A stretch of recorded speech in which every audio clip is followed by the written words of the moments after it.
Au sud de l'île de Sulawesi, en Indonésie, ces rochers abritent l'un des plus vieux trésors de l'humanité.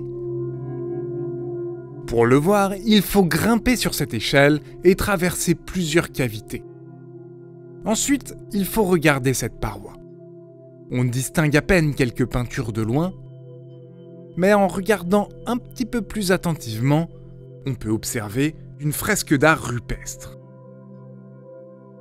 Et celle-ci vient de battre un record d'ancienneté.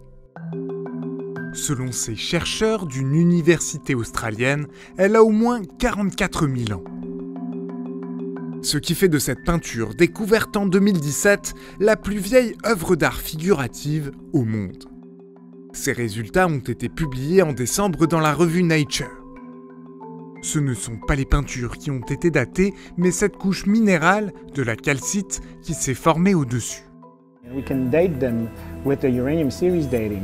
So essentially we can date when those cave popcorn formed on top of the painting, so it provides us with a minimum age. So that's why we can say that this panel here is at least 43.9 thousand years old. So it could be much older than that.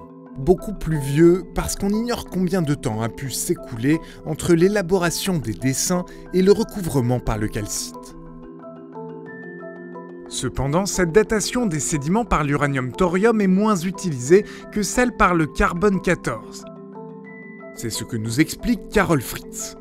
Les datations uranium-thorium sur les parois, elles sont un peu, comment dirais-je, elles sont pas aussi précises et acceptées comme le C14 l'est. Ce sont des méthodologies nouvelles qui demandent certaines confirmations aussi. Donc, faut faire attention aux dates uranium-thorium. De toute manière, les dessins indonésiens, on sait depuis un moment qu'ils sont anciens. Anciens, comme c'est le cas des peintures de la grotte Chauvet, qui remontent à plus de 36 000 ans et qui restent parmi les plus vieilles au monde. Mais la directrice scientifique du site français préfère ne pas se focaliser sur un record d'ancienneté, mais sur ce que l'art pariétal apprend aux scientifiques.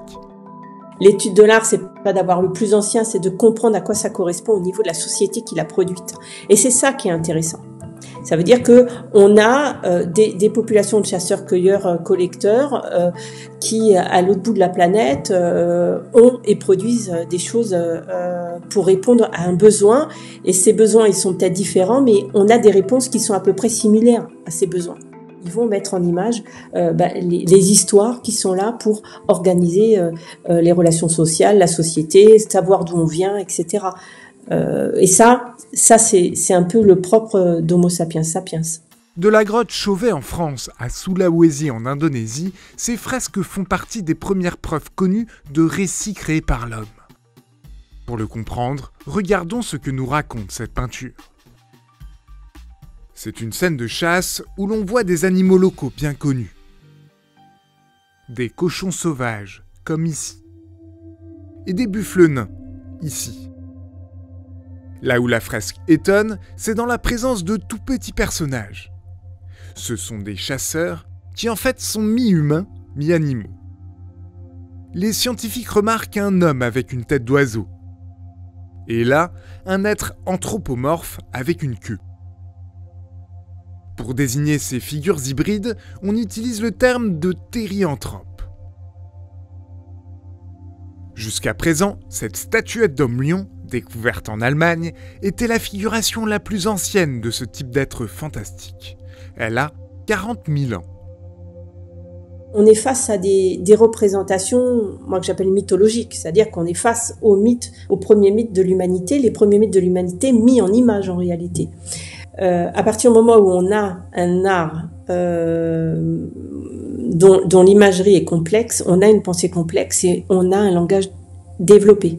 Ça va avec, ça va ensemble.